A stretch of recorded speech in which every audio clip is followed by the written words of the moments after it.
ఎంఐఎంఈలు అనుకున్న వాళ్ళతో కూడా ఢీ కొనడానికి ఎప్పుడు వెనకాళ్ళం. మీరు సందర్భం వచ్చినప్పుడు స్నేహంగా ఉంటారు, అవసరమైతే సవాల్ బస్తీ మీద సవాల్ అన్నారు. అది ఇంత మీరు ఎక్కువ కాంబినేషన్తో పనిచేసిన ఏఎన్ఆర్తో కూడా ఎందుకు వచ్చింది అట్లాంటి పరిస్థితి? అంటే మా ఇద్దరి మధ్య ఛాలెంజెస్ అయితే ఏం లేవు, ఏదో ఒక మాట పట్టింపు, దట్స్ ఆల్. ఎందుకంటే నాకు నా మనసుకి చాలా చేశానని ఉంటుంది. ఒక సందర్భంలో ఆయన నాన్ కోఆపరేట్ చేశాడని నా బాధ. దాంతో సరే వద్దు అనుకున్నాను, అంతే. అంతకుమించి ఇంక వేరే ఏం లేదు. ఇక అప్పటి నుంచి ఆయన పట్ల నాకేం గౌరవం పోవాలా. అలాగని ఆయన గురించి ఎక్కడ ఒక మాట కూడా నేను తప్పుగా మాట్లాడను కూడా. ఇప్పుడు చెప్పాను కదా, ఇప్పుడు ఏమన్నాను, ఈ విషయం మీరు ఎత్తడానికి ముందు నా అభిమానం అడ్డు అని చెప్పి. అవును, కానీ ఇద్దరు కూడా మాట కళ్ళు కలపలేని పరిస్థితి కదా. అది వాస్తవం. దాంట్లో హిపోక్రసీ లేదు. అది ఏదో హిపోక్రసీ ఉండకూడదు. అందుకనే that is the biggest quality of mister Dasan.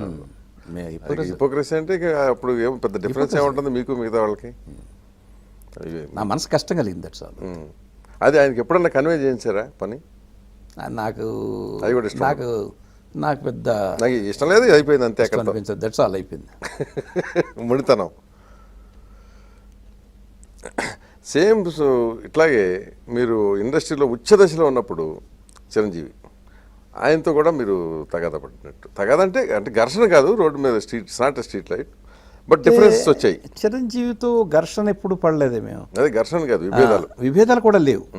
చిరంజీవితో ఇప్పటికీ లేవు నాకు విభేదాలు. ఎందుకంటే నిన్న కాక మొన్న వాళ్ళ అబ్బాయి పిక్చర్ ఓపెనింగ్కి నేను వెళ్ళాను, క్లాప్ కొట్టాను, వచ్చాను. అలాగే పవన్ కళ్యాణ్ పిక్చర్ ఓపెనింగ్కి వెళ్ళాను, క్లాప్ కొట్టి వచ్చాను. విభేదాలు అంటే ఏం లేవు. కాకపోతే ఏంటంటే యాక్చువల్గా ఈ పొలిటికల్గా అతను రాజకీయ రంగంలోకి వచ్చిన తర్వాత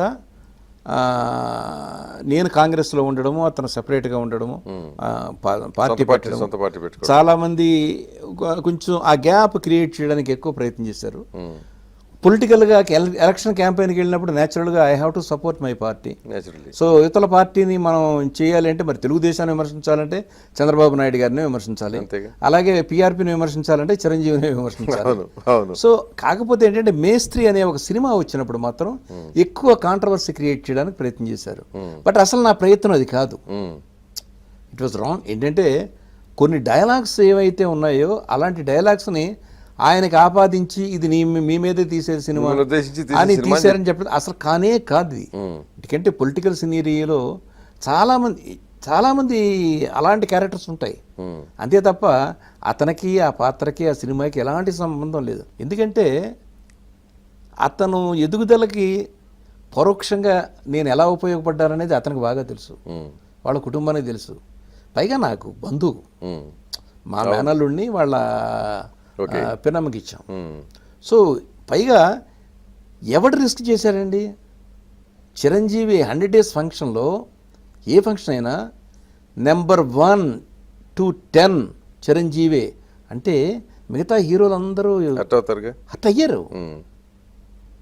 అంటే ఆ రేంజ్కి నేను ప్రమోట్ చేశారు, అతను ప్రమోట్ చేశాను. అతన్ని ఎందుకు నేను తగ్గిస్తాను? కాదు, అంటే ఇంటర్ప్రిటేషన్ రాంగ్.